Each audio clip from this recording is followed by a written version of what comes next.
In today's video, I'm going to teach you Guide with Google and Great Notion support services. We'll walk through a quick and safe way to find Notion via Google, log in, open a specific database, and clean it up by deleting properties you no longer need.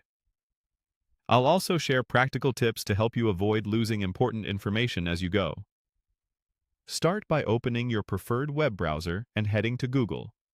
Type Notion into the search bar. In the results, look for the official Notion site, which uses the notion.com domain. Click that to go straight to the home page. This is a simple way to avoid mistyping the URL and ensures you land on the legitimate site. Once you're on Notion's homepage, click Login. Use the sign-in method you normally use, whether that's email, single sign-on, or another option.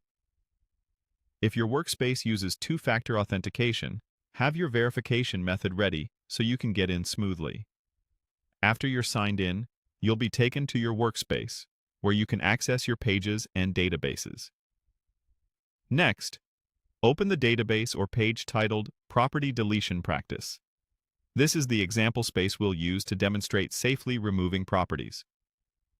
In a Notion database, properties are the columns you see across the top, such as status, due date, or tags.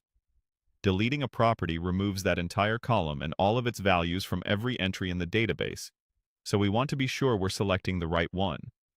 With the database open, locate the property you'd like to remove. Open the property options by clicking the six-dot handle next to the property's name. This reveals the property menu, where you can manage settings for that column. Take a moment here to confirm you're on the correct property, especially if it feeds into formulas or roll-ups elsewhere. If you're collaborating with a team, consider communicating your plan so no one is surprised by the change. When you're certain, click Delete in the property menu. Notion may prompt you to confirm, reminding you that the deletion affects all entries. Confirm to finalize the change. The column will disappear from the database, along with its data. If you changed your mind immediately, use your standard undo command right away. Otherwise, consider restoring from a recent backup if needed. That's it. You used Google to reach Notion, logged in securely, opened the Property Deletion Practice database, accessed the property's options via the six-dot handle, and deleted the property with confidence.